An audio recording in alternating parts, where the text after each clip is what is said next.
जय गुरु जी। शुक्राना गुरु जी। जय गुरु जी। संगत जी, आज हम गुरु जी की असीम कृपा से श्री शिव महापुराण की रुद्र संहिता के सती खंड का 18वां अध्याय सुनेंगे। ओम श्री गणेशाय नमः। ओम श्री गणेशाय नमः। गुरुर्ब्रह्मा गुरुर्विष्णु गुरुर्देवो महेश्वरः।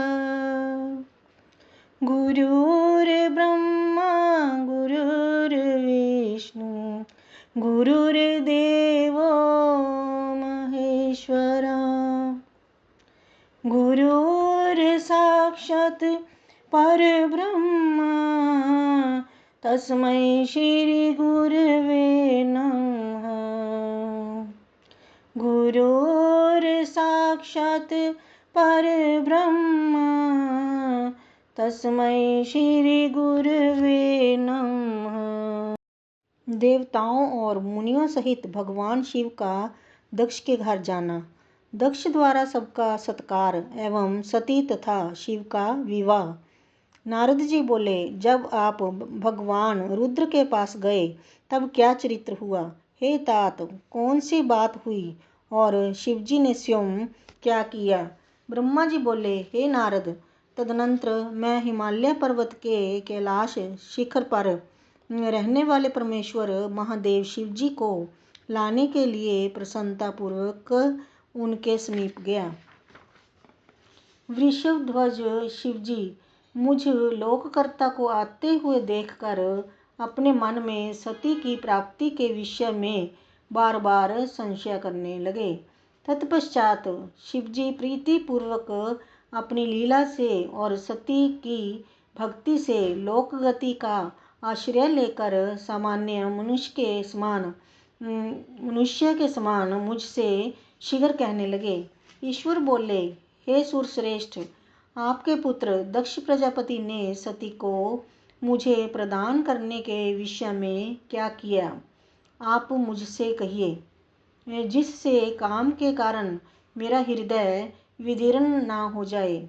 हे सुरश्रेष्ठ, किसी अन्य प्राणधारिणी कामिनी को छोड़कर केवल सती की ओर दौड़ता हुआ यह वियोग मुझे अत्यंत पीड़ित कर रहा है। हे ब्रह्मा, मैं सदा सती सती ऐसा कहता हुआ कार्यों को करता हूँ। उस सती के पास जाकर आप मेरी व्यथा को कहें। वह सती मुझसे अभिन्न है। हे विधे, अतः उसकी प्राप्ति के लिए आप यत्न कीजिए, अथवा सती की प्राप्ति के निमित्त उपाय बताइए, जिसे मैं शीघ्र ही करूं। ब्रह्मा जी बोले, हे नारद मुने, रुद्र के द्वारा कहे गए लोक आचार युक्त वचन को सुनकर उन्हें सांत्वना देते हुए मैं कहने लगा।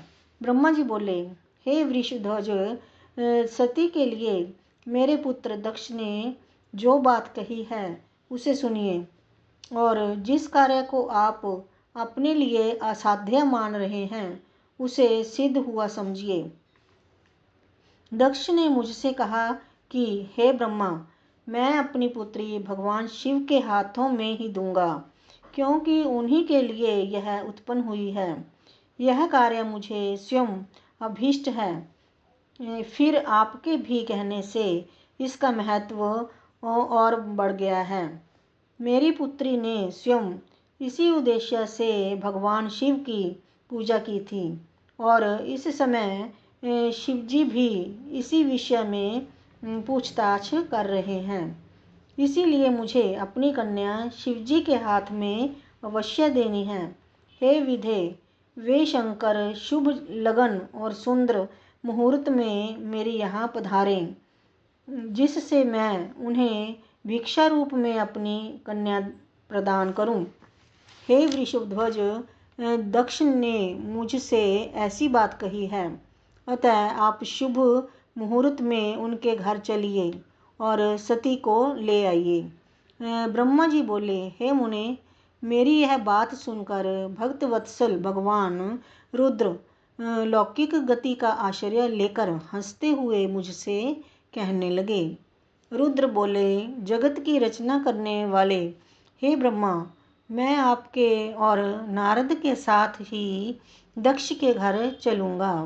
अतः आप नारद का स्मरण करें और अपने मरीचि आदि मानस पुत्रों का भी स्मरण करें। हे विधे, मैं अपने गणों सहित उन सबके साथ दक्ष के घर चलूँगा।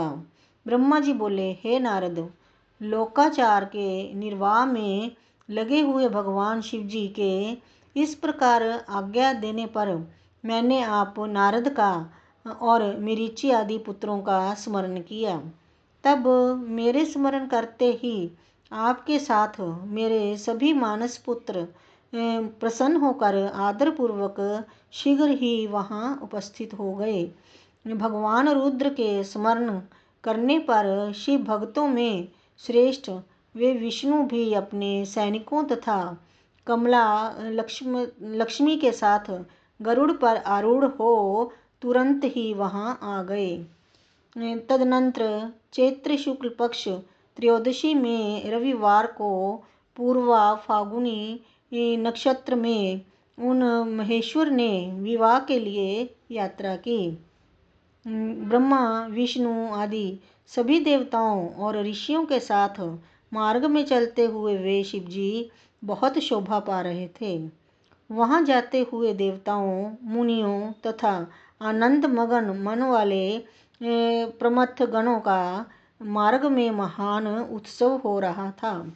शिवजी की इच्छा से गज, वृषभ, व्याघ्र, सर्प, जटा और चंद्रकला ये सब उनके लिए यथा योग्य आभूषण बन गए।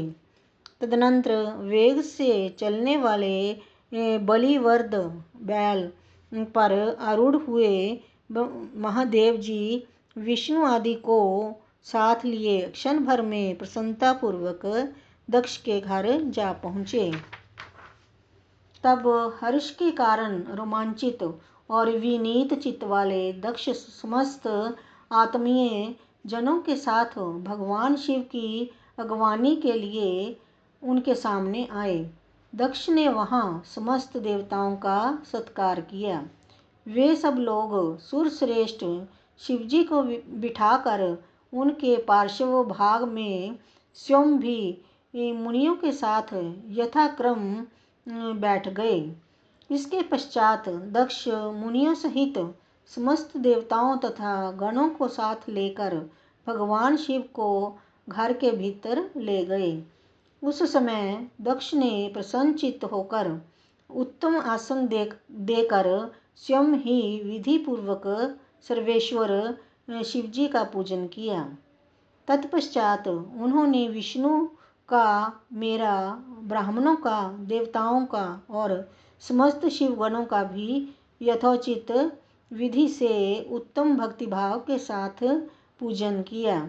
इस तरह पूजनीय पुरुषों तथा अन्य लोगों सहित उनका पूजन करके दक्ष ने मेरे मानस पुत्र मरीचि आदि मुनियों के साथ मंत्रणा की। इसके बाद मेरे पुत्र दक्ष ने मुझ पिता को प्रणाम करके प्रसन्नतापूर्वक कहा, विभो, आप ही वैवाहिक कार्य कराएं। तब मैं प्रसन्न मन से बहुत अच्छा ऐसा कहकर उठ करके वह समस्त कार्य कराने लगा। तदनंतर दक्ष ने ग्रहों के बल से युक्त शुभ लगन और मुहूर्त में हर्षपूर्वक शिवजी को अपनी पुत्री सती प्रदान कर दी।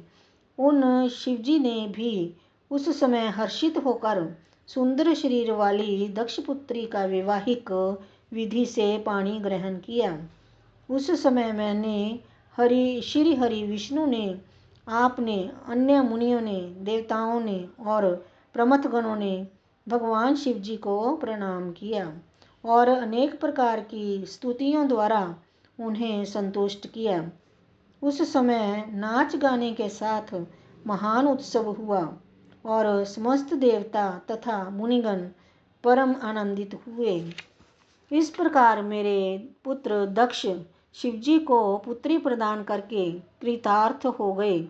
शिवा और शिव प्रसन्न हुए तथा सब कुछ मंगलमय हो गया। इस प्रकार श्री शिव महापुराण के अंतर्गत द्वितीय रुद्र संहिता के द्वितीय सतीखंड में कन्यादान वर्णन नामक 18वां अध्याय पूर्ण हुआ। जय गुरु जी। ओम नमः शिवाय। शिव जी सदा सहाय। ओम नमः शिवाय। गुरु जी सदा सहाय। जय गुरु जी।